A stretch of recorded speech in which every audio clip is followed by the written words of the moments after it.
ఎందుకంటే దేవుడు నాకు ఇచ్చిన గొప్ప భాగ్యాన్ని బట్టి నేను ఈరోజు నూతన సంవత్సరంలో అడుగు పెట్టానండి. సంవత్సరం అనే దయా కిరీటం, థ్యాంక్ యూ సో మచ్. సంవత్సరం అనే దయా కిరీటము దేవుడు నా పైన ధరింపజేసి ఇంతవరకు నెట్టుకుంటూ వచ్చాడు. ఆ దేవుడే. నీ కృపయేగా, ఆయన కృపని లేకపోతే నేను లేను. నేను ఎప్పుడు చెప్తూ ఉంటాను, ఈ వాక్యమే నన్ను బ్రతికించింది ఇంతవరకు. ఈ వాక్యము లేకపోతే నేను లేను. ఈ వాక్యం బట్టే దేవుడు నన్ను నడిపిస్తూ వచ్చాడు.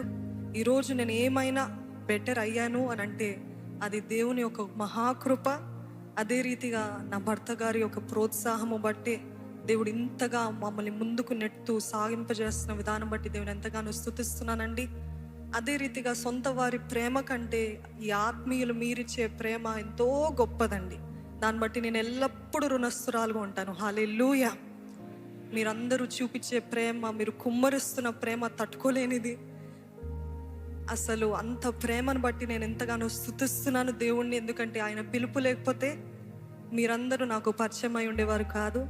కాబట్టి ఆయన గొప్ప పిలుపుని బట్టి ఆత్మీయ బిడ్డలుగా, ఆత్మీయ సిస్టర్స్గా, బ్రదర్స్గా మిమ్మల్ని అందరినీ ఇచ్చారు. ఎంతోమంది విషెస్ తెలియజేస్తూ వారు హృదయపూర్వకంగా మాటలు మాట్లాడుతూ పంచుకుంటున్నప్పుడు, దేవా నా జీవితము ధన్యంగా చేస్తున్నా, నీకు వందనాలని దేవుని ఎంతగానో స్తుతిస్తున్నానండి.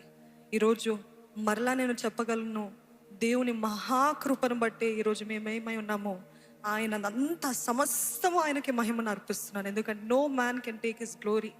ఆయన మహిమను ఎవ్వరు తీసుకోలేరు. ఈరోజు దేవుడు నాకు చేసిన ఈ గొప్ప కార్యాలు, నన్ను నా పైన చూపిస్తున్న ఈ గొప్ప ప్రేమ, నన్ను వాడుకుంటున్న దేవుడు ఇక్కడున్న అనేక మందిని, సేవకులను, సేవకురాలను లేపాలని నా ప్రార్థన, దైవజనుల ప్రార్థన ఎల్లప్పుడూ ఉంటుందండి. మేము మాత్రమే కాదయ్యా, అనేక మంది సేవకులు, సేవకురాండ్రు లెగాలి, ఈ ఆలయం నుండి లెగాలి, రోషం కలిగి నిజమైన సత్యమైన బోధను పట్టుకొని నీ సువార్తని ప్రకటించే బిడ్డలుగా ఇక్కడ ఉన్న ప్రతి ఒక్కరిని చేయ.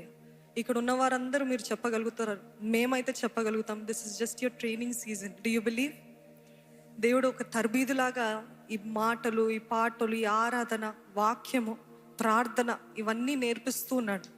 ఈ తర్బీదు కాలములో మనమందరము నమ్మకంగా ఉండి ఆయనకు యథార్థంగా, ఆయనకి దగ్గరగా, ఆయనకి ఇష్టంగా ఉన్నట్లయితే మమ్మల్ని ఘనపరుస్తున్న దేవుడు, మమ్మల్ని హెచ్చిస్తున్న దేవుడు మిమ్మల్ని కూడా హెచ్చిస్తాడండి. ఎంత పైకి ఎదుగుతారో అంతగా ఒంటరితనం అనుభవిస్తారు. ఈరోజు అనుకుంటారు చాలామంది ఉంటారు, వీళ్ళకి పిలుస్తే పలికేవారు, ఆదరించేవారు, ప్రేమించేవారు కాదండి. ఎంత పైకి ఎదుగుతారో అంత ఒంటరితనం అనుభవిస్తూ ఉంటారు. కాబట్టి నేను దేనికైనా సిద్ధమే అన్నవారు ఉంటే హల్లెలూయా అని చెప్తారా?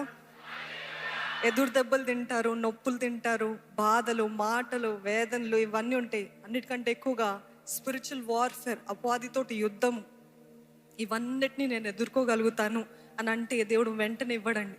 మెల్లమెల్లగా మనకి తర్బీదిస్తూ మనల్ని నడిపిస్తూ వస్తూ ఉంటాడు. కాబట్టి మీరందరూ కూడా నా కోసము ప్రార్థన చేయాలని మనసారా వేడుకుంటున్నానండి. మనమందరం కలిసి